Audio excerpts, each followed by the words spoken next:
I'm going to kickstart 2025 the same way I kickstarted 2024, and that's recommitting to providing sort of insight and depth via YouTube and long form content, and start slightly moving away from Instagram and other social media outlets, and really just sort of focusing on this because it allows me the opportunity to really sort of take a bit of a deep dive into my thought process as the things that I hold valuable. And that's essentially what I'm going to be doing over the next series of videos, is that's stripping away some of my training, dissecting it a little bit, and just talking to you about what it is that I do and how I do it. Because, you know, for me, it's like I spent 15 years or 12 years or whatever being more of a strength and power athlete. So Olympic weightlifting, powerlifting, very gym based. And now over the last sort of 2 years, I've really stepped outside the gym, done a lot more running. I've just sort of in November did my first Ironman 70.3.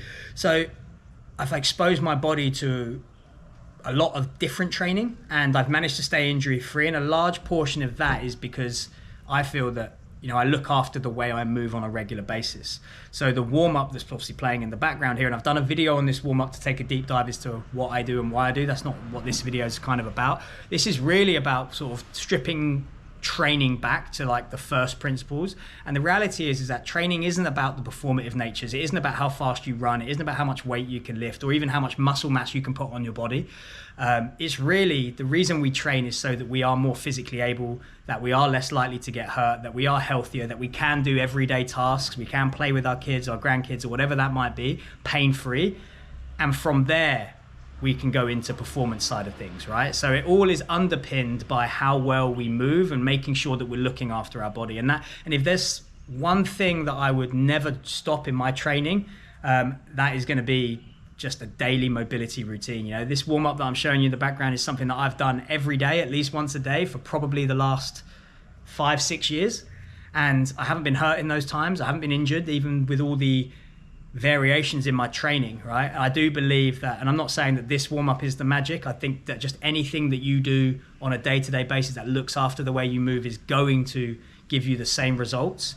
But it's just the number one habit that I would install is a daily practice of just looking after the way you move, taking your body through a range of motions to see how it feels, to find the tight areas, to find the restrictive areas, and to slowly develop them over time.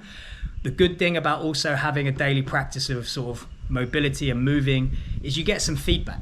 All of a sudden, some days I wake up and I go through some cat camels, or I go through a stretch that I do every day and it feels a little bit tighter, or it feels a little bit more restrictive than it usually does. So that then we can start to be a bit more inquisitive. Then I can sort of maybe go through, maybe get a massage or get the foam roller out and start to iron out some of that, so we can sort of level the playing field before I get into my session. I think it's just one of the practices that I see for, you know, over the sort of 15-16 years that I've worked in the industry that most people overlook.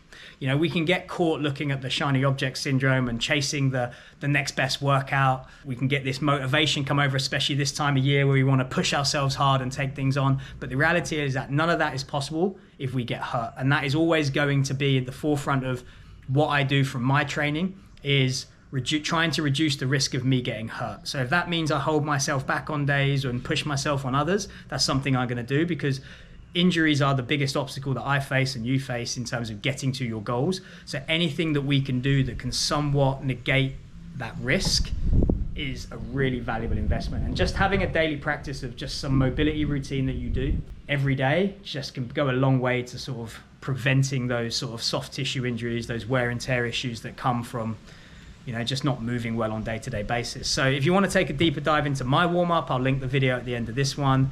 Feel free to ask any questions. Over the next few videos, I'm really going to be stripping away and just talking to you about some of the things that I do on a weekly basis that not only allow me to continue chasing my fitness goals, but also allow me to move well, be pain-free, and to do the things that I enjoy doing, which changes, you know.